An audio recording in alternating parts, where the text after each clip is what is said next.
ওয়াল আসরি ইন্নাল ইনসানা লাফি খুসর, নিশ্চয়ই সকল মানুষ ক্ষতিগ্রস্তের মধ্যে রয়েছে। 4 গুণওয়ালা মানুষ ছাড়া, ইল্লাল্লাযীনা আমানু ওয়া আমিলুস সলিহাতি ওয়া তাওয়াসাউ বিল হাক্কি ওয়া তাওয়াসাউ বিস সবর।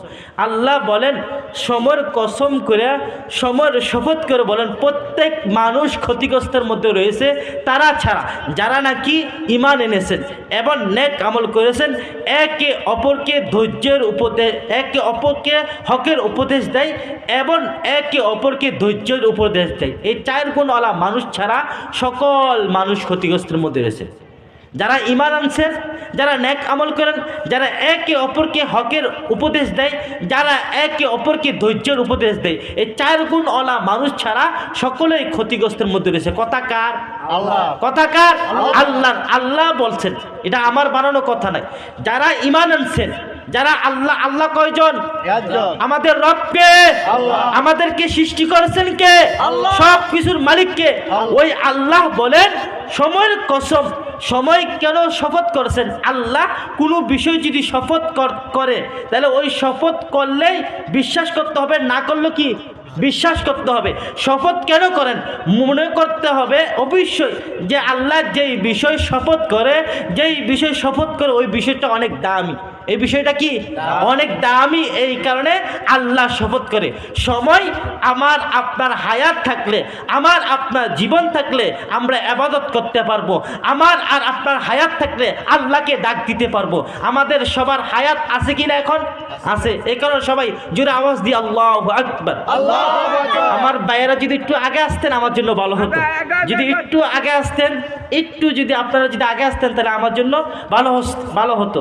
তাই আল্লাহ তাআলা বলেন, সময়ের কসম, সকল মানুষ ক্ষতিগ্রস্তের মধ্যে রয়েছে। তো সময় কেন বলছেন আল্লাহ? এই সময়টা অনেক মূল্যবান, অনেক দামি। হাদিসের মধ্যে আল্লাহর নবী বলেন, ইগতামিন খমসান কবেলা খমসিন, যে 5টি জিনিস আসার আগে, 5টি জিনিস শেষ হয়ে যাওয়ার আগে তোমরা ওই 5টি জিনিসকে কদর করো। কয়টি জিনিস?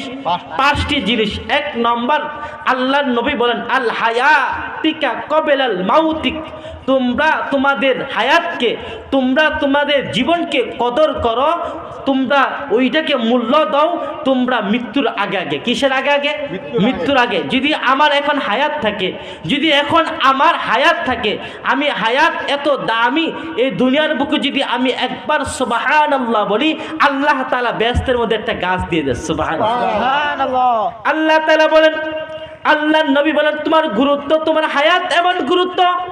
আল্লাহ তাআলা কোরআনের মধ্যে বলেন, আল্লাযী খলাকাল মাউতা ওয়াল হায়াতা লিয়াবলুয়াকুম আইয়ুকুম আহসানু আমালা, তিনি সেই সত্তা যিনি নাকি মৃত্যু এবং জীবনকে সৃষ্টি করেছেন তোমাদের মধ্যে কে উত্তম আমল করে পরীক্ষা করার জন্য।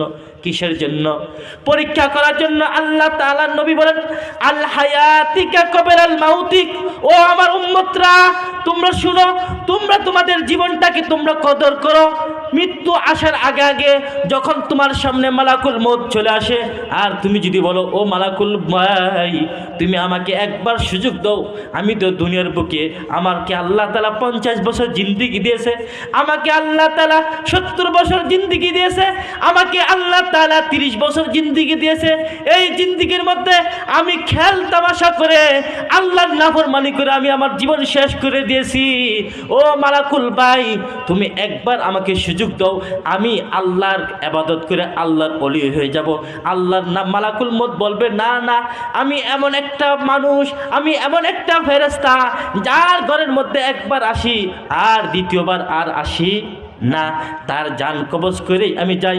এই কারণে ভাই দোস্ত বুজুর্গ, আমি যদি একবার সুবহানাল্লাহ বলি, আমি আমার মা বাবা যারা নাকি শুধু অনর্থক বৈশা বৈশা বেহুদা কথা বলে, এরকম আছে কি না? একজন অপরের নামে গীবত শেখাত করে, যদি এটা না করা, আমি যদি একবার সুবহানাল্লাহ বলি, বেহেশতের মধ্যে একটা গাছ হয়ে যাবে। আমি যদি একবার 3 বার সূরা ফাতিহা পড়ি, কয়বার? সূরা ইখলাস সবাই আমরা কুল ফাল্লাহ পারি কিনা?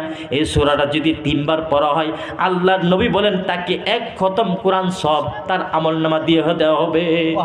যদি কেউ 6 বার পড়ে 2 পারা কোরআনের খতম দেওয়া হবে। কেউ যদি 3 বার পড়ে, কেউ যদি 9 বার পড়ে 3 পারা কোরআন খতমের সব তার আমলনামা দেওয়া হবে। আল্লাহর নবী বলেন যদি কেউ 10 বার পড়ে, 10 বার পড়ার কারণে ব্যস্তের মধ্যে তার জন্য একটা ঘর হয়ে যাবে। এই কারণে হায়াত থাকতে হায়াতকে মূল্য দিতে হবে, হায়াত থাকতে হায়াতকে কদর করতে হবে।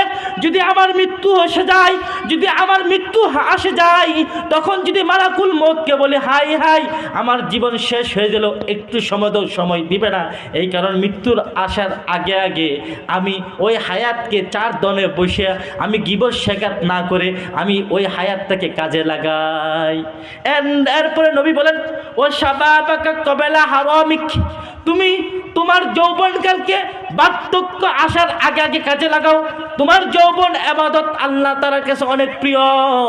আল্লাহ তাআলা আল্লাহর নবী বলেন 7 শ্রেণীর লোককে আল্লাহ তাআলা আরশের মধ্যে ছায়া দিবে। কোথায়? আল্লাহ তাআলা আরশের মাঝে ছায়া দিবেন, আল্লাহ তাআলা আরশের নিচে ছায়া দিবেন 7 শ্রেণীর লোকদেরকে। এর মধ্যে একটা হলো যারা নাকি যৌবন অবস্থা আল্লাহ তাআলার ইবাদত করছে। কি অবস্থা? যৌবন অবস্থা যারা নাকি আল্লাহ তাআলার ইবাদত করছে। আল্লাহ তাআলা কাল কিয়ামতের ময়দানে আল্লাহ তাআলার আরশের নিচে আল্লাহ তাআলা ওই যুবকদেরকে আল্লাহ তাআলা তাদেরকে আল্লাহ তাআলা আরশের নিচে ছায়া দিবে। আল্লাহ তাআলার নবী বলেন যখন কোনো যুবক ব্যক্তি যখন আল্লাহ তাআলাকে সেজদা দেয় আর বলে সুবহানাল্লাহ সুবহান রাব্বিয়াল আ'লা, যখন ওই ব্যক্তি সুবহান বলে তখন আল্লাহ তাআলা বলে ও বান্দা তুই যেমন আমাকে পবিত্র ঘোষণা দিলি, শোন আমিও তোকে পবিত্র করে দিলাম। সুবহানাল্লাহ, আমিও তোমাকে পবিত্র করে দিলাম। যখন আল্লাহর বান্দা বলেন আ'লা, যখন আল্লাহ তাআলার বান্দা বলেন সুবহান, ও বান্দা তুই আমাকে পবিত্র ঘোষণা দিলি, শোন আমিও তোকে পবিত্র করে দিলাম। সুবহানাল্লাহ বলি, আমি তোকে পবিত্র করে দিলাম, তোর গুনাহগুলো মিটাই দিলাম। এরপরে যখন বান্দা বলে আ'লা, ও আমার আল্লাহ তাআলাকে তুমি যখন আমাকে বরত্বতা করলা, তুমি আমাকে বরত্বতা হিসাব দিলা, যাও আমিও তোমাকে বড় বানাই দিছি। সুবহানাল্লাহ।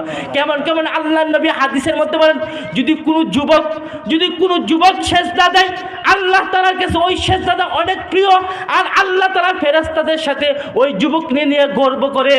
তখন ফেরেশতাকে বলে ও ফেরেশতা তোরা না বলতি যে মানুষ বানায়েন না আল্লাহ, তারা দুনিয়ার বুকে গিয়া তারা ফাসাদ করবে, তারা ফিতনা করবে, তারা মারামারি করবে, তারা একজনকে রক্তপাত করবে, একজন আরেকজনকে মারবে।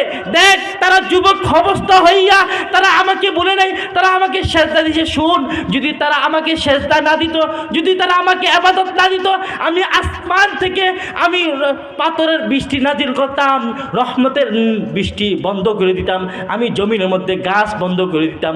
এই যুবকরা আছে বিদায় তারা আমার ইবাদত করতেছে, এই কারণে আমি দুনিয়াকে ধ্বংস করি নাই। এই কারণে যৌবনকে আল্লাহর নবী বলেন ও শাবাবাকা কবেলা হারামিক, তুমি তোমার যৌবনকে তুমি বার্ধক্য বৃদ্ধ হওয়ার আগে আগে কাজে লাগাও। দেখেন ভাই অনেক বৃদ্ধ বাবারা তারা আছে এখন মসজিদে গিয়া ভালোভাবে আল্লাহকে সুন্দর করে সেজদা দিতে পারে না, এরকম আসেনি?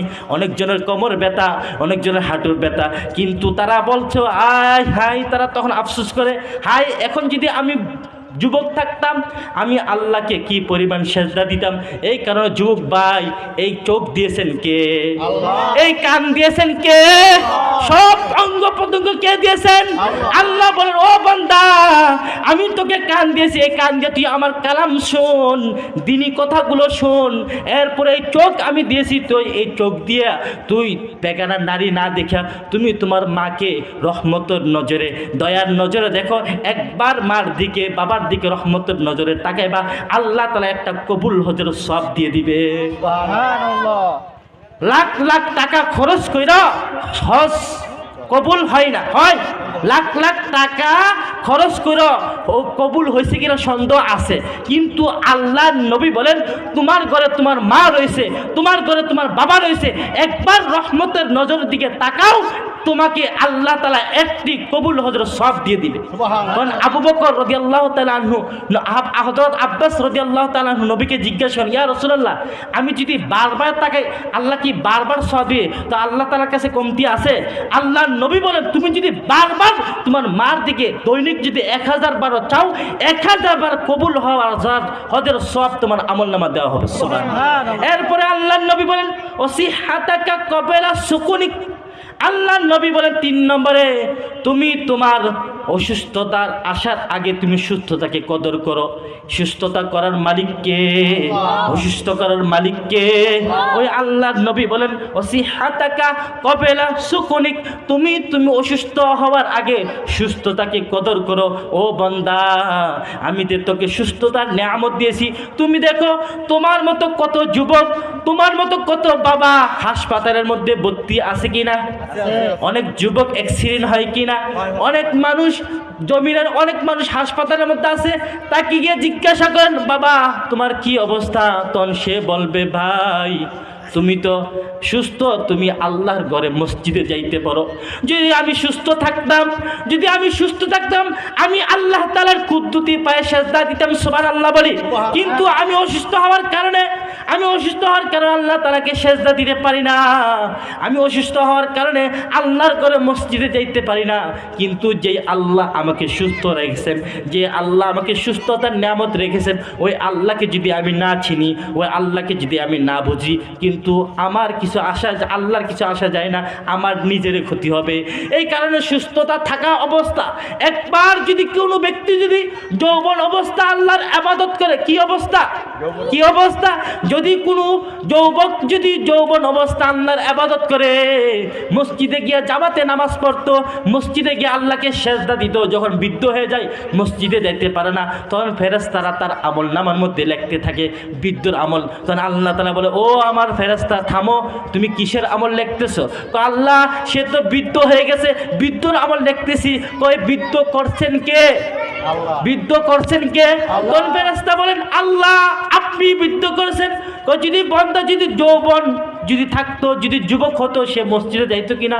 কহা যাইতো। সে যৌবন অবস্থা আমার ইবাদত করছেনি, আল্লাহ করছে, তাহলে তুমি তার আমল নামার যৌবনের আমলগুলো লেখো। যৌবনের আমি যদি যৌবন অবস্থায় ইবাদত করি, ও যুবক ভাই আপনারা মাহফিলটা করছেন, এই মাহফিল থেকে আপনারা কি শিক্ষা নেবেন? আপনি যুবক, দেখেন আপনার মতো আজকে যদি আপনি রায়তলার গ্রামের মধ্যে যদি নাচ গান ইচ্ছা করলে করতে পারতেন কিনা?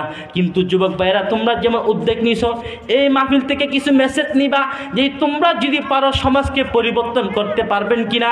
এই যুবকরা যদি উদ্যোগ নেয়, যুবকরা যদি হিম্মত করে পুরা এলাকা থেকে অশ্লীল কাজ সরাই দিতে পারবেন কিনা? যদি যুবকরা হিম্মত করে, এই যে আমার ছাত্র ভাইয়েরা তারা যখন হিম্মত করছে, তারা যখন সাহস করতেছে, তখন এই দেশ থেকে পেশিবাদ পালাইতে বাধ্য হয়েছে, ঠিক কিনা?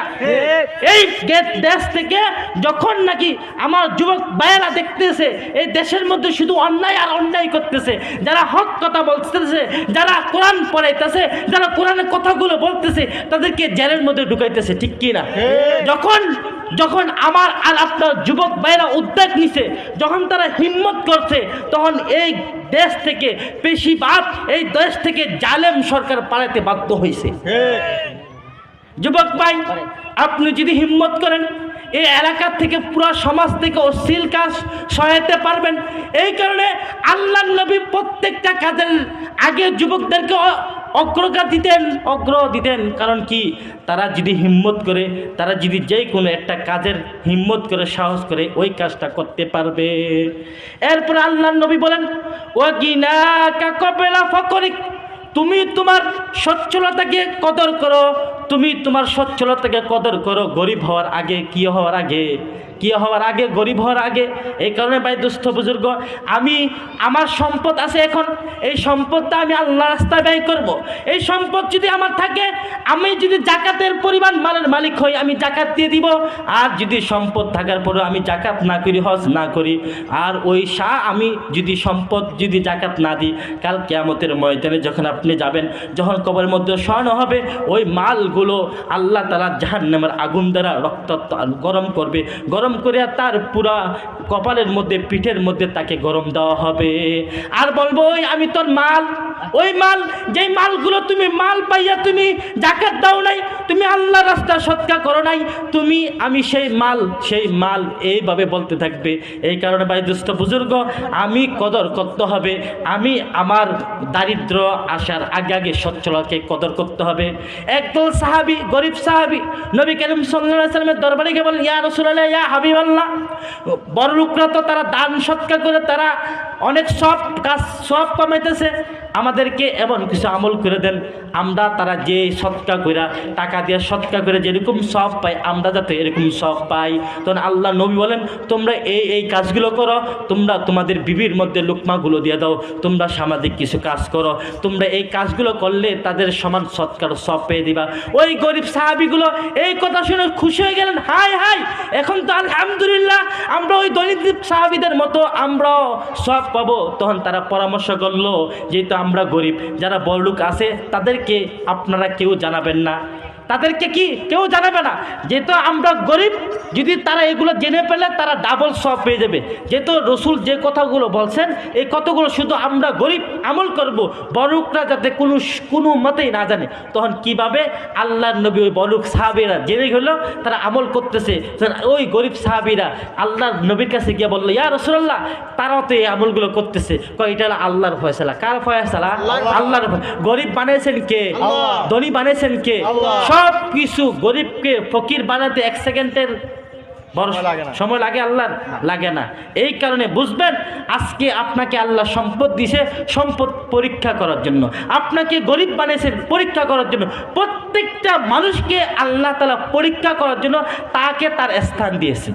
এখন আমি যদি গরিব হয়েছি, আল্লাহ আমারই হয়েছে, শুধু আমারই গরিব বানিয়েছে, আর কারো দেখে না, আল্লাহ আমারই গরিব বানিয়েছে, এই কথা বলা যাবে না। এরপর আল্লাহ নবী বলেন, ও ফারগতা কবেলা সুগুলিক, তুমি তোমার অবসর সময়কে তুমি কাজে লাগাও ব্যস্ত হওয়ার আগে। এখন আপনি সারাদিন কাজ করেন, একদিন আপনি সময় পাইছেন, ওই সময়টা যদি আপনি যদি কাজে না লাগাইয়া ফারেক যে অবসর সময় সারাদিন কাজ করেন, কাজ করার কারণে আপনি আল্লাহর ইবাদত করতে পারেন না, জিকির করতে পারেন না, আপনি দোয়া কিছু এত বেশি করতে পারেন না। আজকে ফারেক একদিন সপ্তাহ শুধু পাইছেন, কক্সবাজার না গিয়া আপনি বেহুদা টাকা খরচ না কইরা আপনি ওই অবসর সময়টা সুবহানাল্লাহ বলেন, অবসর সময়টা আল্লাহু আকবার বলেন, অবসর সময়টা লা ইলাহা ইল্লাল্লাহ বলেন। এক একটার কারণে আল্লাহ তাআলা আপনার দিলকে নরম করে দিবেন, দিলকে সাফ করে দিবেন। সুবহানাল্লাহ। এই কারণে আমি ফারেককে আমি যখন ওই অবসরকে আমি ব্যস্ত হওয়ার আগে আগে কাজে লাগাইতে হবে। কার কথা? নবীর কথা। নবী বলেন, এই 5টা তোমরা কদর করো। 1 নম্বর, তুমি তোমার মৃত্যু আসার আগে আগে তুমি তোমার জীবনকে কদর করো। ওই জীবন এত একটা দামি জীবন, যদি তুমি তোমার জীবনের মধ্যে আল্লাহ তাআলা এই দুনিয়ার মধ্যে জীবন দিয়েছেন কেন? জীবন দিয়েছেন আমাদেরকে আল্লাহ তাআলা পরীক্ষা করার জন্য। কি পরীক্ষা? যে বান্দা তোরা আমার ইবাদত করবি কিনা। আল্লাহ তাআলা কেন রূহ জগতের মধ্যে একত্রিত করে বলছে, আলাস্তু বিরব্বিকুম, আমি কি তোমাদের প্রভু নয়? আমি কি তোমাদের প্রভু নয়? আমরা সবাই একত্রিত বলছি, ক্বালু বালা, ও আল্লাহ আপনি আমাদের রব। তখন আল্লাহ তাআলা বলেন, না না, আমি তোমাদের মুখের কথা স্বীকার করব না, যাও আমি তোমাদেরকে দুনিয়ার বুকে ছেড়ে দিলাম। সুবহানাল্লাহ কন্যা করে দুনিয়ার বুকে ছেড়ে দিলাম, ওই দুনিয়ার বুকে তোমাদেরকে ছেড়ে দিলাম। ইচ্ছা তোমাদেরকে দুটো রাস্তার কথা বলে দিই, একটা জান্নাতের আর একটা জাহান্নামের। বান্দা তুমি যদি ইচ্ছা করো, তুমি যদি চাও জান্নাতের পথে যাইবা, তোমাকে কেউ বাধা দিবে না। তুমি যদি চাও জাহান্নামের মধ্যে যাইবা, তোমাকে কেউ বাধা দিবে না।